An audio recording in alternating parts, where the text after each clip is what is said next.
Hi గారు, welcome to our channel. ప్రస్తుతం మనతో పాటు భరద్వాజ్ గారు సీనియర్ జర్నలిస్ట్ ఉన్నారు. వారితో ఒకసారి మాట్లాడదాం. సార్ నమస్కారం సార్. నమస్తే అండి. సార్, జగన్మోహన్ రెడ్డి గారికి ఇటు లిక్కర్ స్కామ్ మెడకు చుట్టుకుంటుంది అని అంటున్నారు సార్. అంటే వరుసగా విజయసాయి రెడ్డిని విచారణకు పిలవడం మనం చూస్తున్నాం. ఆయన నాకు సంబంధం లేదు, అంతా వాళ్ళే చేస్తారని వాళ్ళ పేర్లు చెప్తున్నారు. సో ఏదేమైనా విజయసాయి రెడ్డి గారిని అడ్డం పెట్టుకొని జగన్మోహన్ రెడ్డి గారు ఇరికించే ప్రయత్నం చేస్తున్నారని చెప్పేసి వైసీపీ వాళ్ళు ఆరోపిస్తున్నారు. మరి ఇది ఎక్కడి వరకు వెళ్ళొచ్చు, మీరేం చెప్తారు సార్ దీనికి సంబంధించి? అంటే విజయసాయి రెడ్డి గారు విచారణకు హాజరైన తర్వాత మీడియా ముందు మాట్లాడారు. అంటే పాయింట్ టు పాయింట్ ఆయన ప్రతి అంశాన్ని ఏం అడిగారు, ఏం చెప్పాను అనేది స్పష్టంగానే చెప్పాడు ఆయన. అలాగే మిథున్ రెడ్డి గారు విచారణకు హాజరయ్యారు. వారు కూడా బయటకు వచ్చి పిన్ టు పిన్ చెప్పుకుంటూ వెళ్ళారు. ఏం జరిగింది, వాళ్ళు ఏమడిగారు, తాను ఏం చెప్పాను అనేది ఆయన కూడా వివరించుకున్నాడు.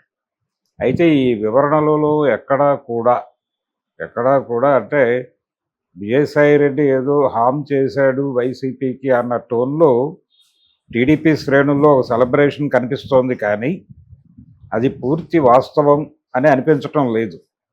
ఎందుకంటే ఆయన చాలా వాటికి డినై చేశాడు.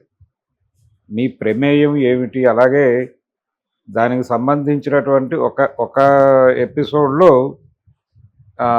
వ్యాపారం చేసుకుంటాను అన్న వాళ్ళకి నేను ఒక కంపెనీ నుంచి అప్పు ఇప్పించిన మాట వాస్తవం అన్నాడు.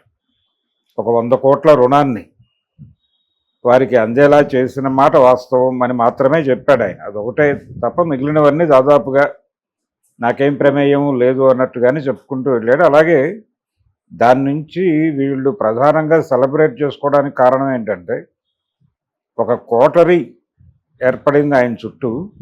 అధికారంలోకి వచ్చే వరకు విజయసాయి రెడ్డి ఏ పొజిషన్లో ఉన్నాడో ఆ తర్వాత ఆ పొజిషన్లో విజయసాయి రెడ్డి లేడు అని ఆయనే చెప్పుకున్నాడు స్వయంగా. అధికారం వచ్చిన తర్వాత నెమ్మదిగా అక్కడ కొత్త వర్గాలు ఏర్పడిన తర్వాత ఆ కొత్త వర్గాలు నన్ను కూడా ఆ ఏరియాకి రానివ్వలేదు. దాంతో ఈ జరిగిన ఏ వ్యవహారంలోనూ నాకు ప్రత్యక్షంగా కానీ పరోక్షంగా కానీ ఏ విధమైన ప్రమేయము లేదు అని చెబుతూ పర్టికులర్గా ఈ లిక్కర్ వ్యవహారానికి సంబంధించి ఈ బిజినెస్లో ఈ అంటే గవర్నమెంట్ టేక్ ఓవర్ చేసిన తర్వాత, ముఖ్యంగా కరోనా తర్వాత జరిగింది. కరోనా తర్వాత టోటల్గా గవర్నమెంటే సేల్ చేసింది. ఈ ప్రైవేటు షాపులు ఇవన్నీ క్లోజ్ చేసేసి టోటల్గా గవర్నమెంట్ షాపుల్లోనే లిక్కర్ అమ్మాలి అని పెట్టి కొత్త రకమైన బ్రాండ్లు వచ్చినాయి. ఆ సందర్భంగా ఈ కొత్త లిక్కర్ సరఫరా చేసేటువంటి కంపెనీలు ఫ్లోట్ చేయడానికి సంబంధించి తాను పెట్టుబడికి రుణాన్ని ఏర్పాటు చేసినట్టుగా ఆయన చెప్పాడు.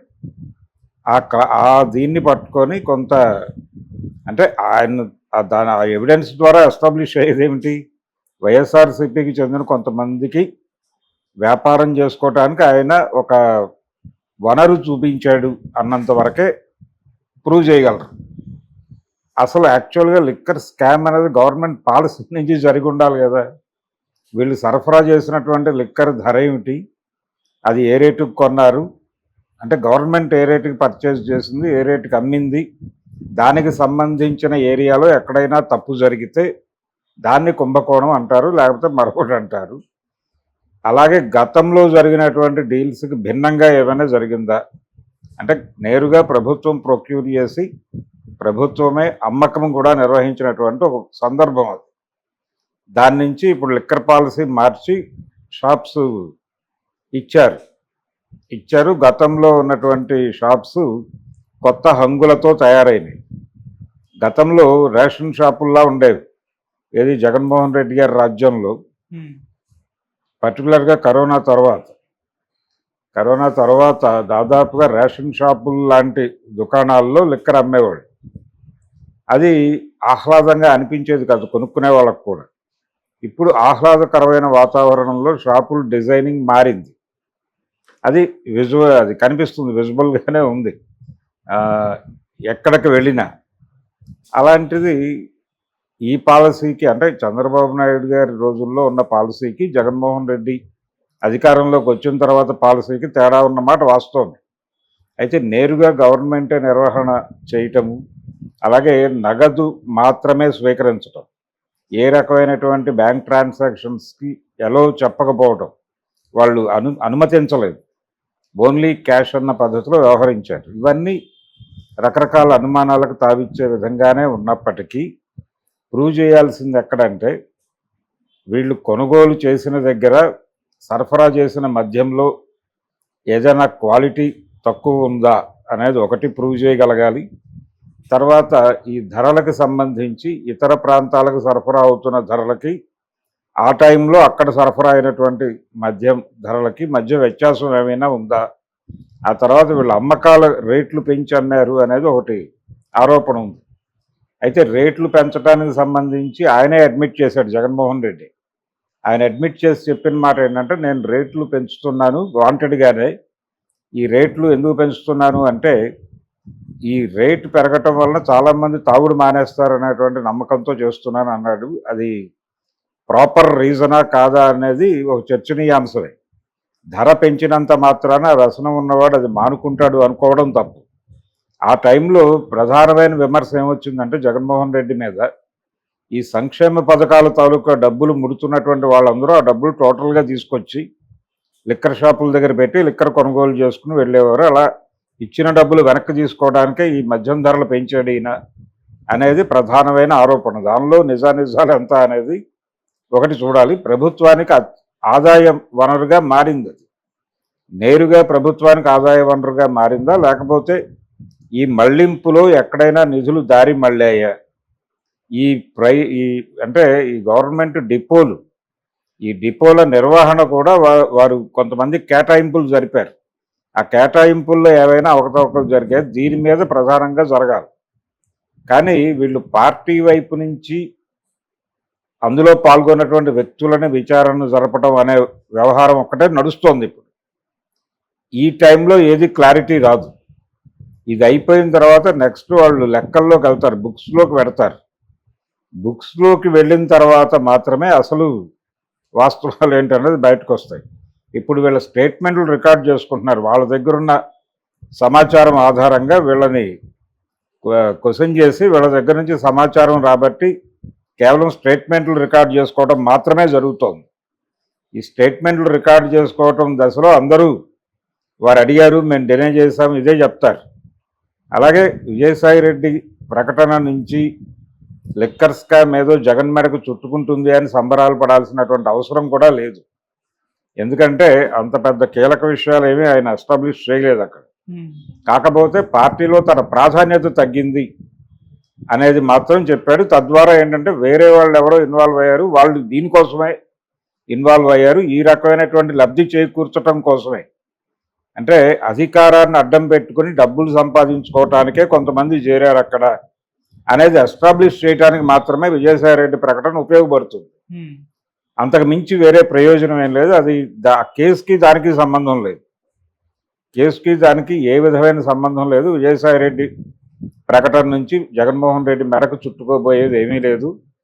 రేపు నెంబర్లలో ప్రూవ్ అయితే అది అప్పుడు స్కామ్ జరిగినట్టుగా నిర్ధారణ అవుతుంది. సరఫరా అయిన ధరకి అమ్మిన ధరకి మధ్య వ్యత్యాసం, ఆ డబ్బులు నిజంగానే జగన్మోహన్ రెడ్డి చెప్పినట్టు గవర్నమెంట్కి చేరినవా లేదా, అందులో ఏవైనా దారి మళ్ళాయా, అలాగే ఈ డిపోలు హోల్డ్ చేయడానికి ఇచ్చినటువంటి వాళ్ళ నుంచి వీళ్ళు తీసుకున్నటువంటి చెల్లింపులు, అక్కడ ఏవైనా ఇతరేతర ప్రయోజనాలు వీళ్ళు పొందారా, ఆ డిపోలు అంటే జనరల్గా జరిగేది అదే. ప్రభుత్వం ఎవరికైనా ఒక యాక్టివిటీ కేటాయింపు జరిపినప్పుడు వారు వీరికి ఎక్కడో ఫేవర్ చేస్తారు. అలాంటివి ఏవైనా ట్రేస్ అవుతాయా? ఈ 3 ఏరియాల్లో ఎక్కడైనా స్కామ్ జరిగినట్టుగా, అంటే చెప్తున్న దానికి జరిగిన దానికి పొంతన లేదు అనేది లెక్కల్లో అర్థమవుతాయి. అప్పుడు మాత్రమే స్కామ్ జరిగినట్టు నిర్ధారణ అవుతుంది. అప్పుడు కూడా నేరుగా ప్రభుత్వం మీద ఆరోపణ వస్తుంది. ఆ ఆరోపణ మీద దర్యాప్తు చేస్తారు. ఆ సంబంధిత అప్పటి ఆబ్కారీ వ్యవహారాలు చూస్తున్నటువంటి మంత్రి స్థాయిలోనే ఈ వ్యవహారం అంతా ఉంటుంది. జగన్మోహన్ రెడ్డి లింక్ ఉంటుంది, కానీ ప్రధానంగా అక్కడికి లిమిట్ చేస్తారు. దాన్ని చేసేసి అక్కడితో దాన్ని ముగించేటువంటి ప్రయత్నమే జరుగుతుంది. అది ఎలాగూ రేపు ఇంకా ఉంది, టైం ఉంది, దీనికి ఇప్పట్లో తేలే వ్యవహారం కాదు ఇది. ఓకే.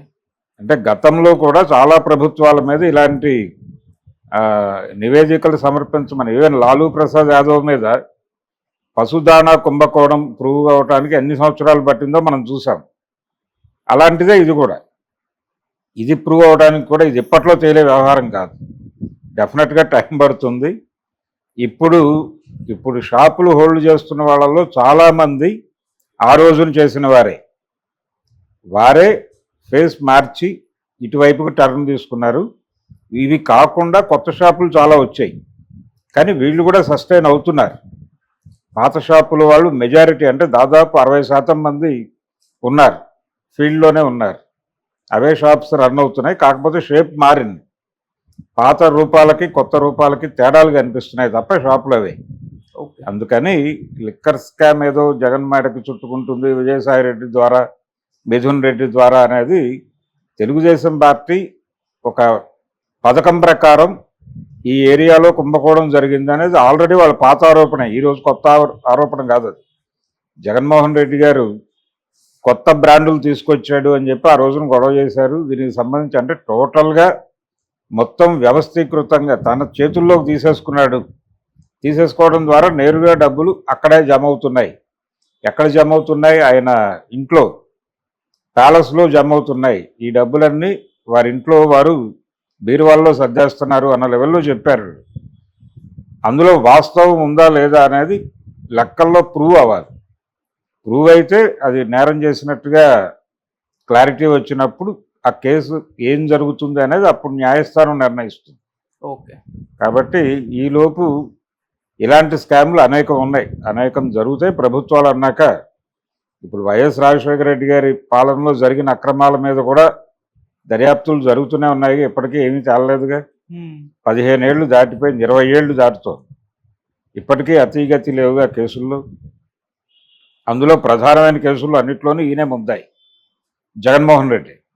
ముందు ఆ కేసులు ప్రూవ్ అవటం మొదలైతే ఇది ఎక్కడో వస్తుంది చివరిలో. ఓకే. అప్పటికే ఆయన వయసు ఎంతకు చేరుతుంది ఏమిటి అనేది అప్పుడు చూడాలి. Okay sir, thank you so much sir. Thank you.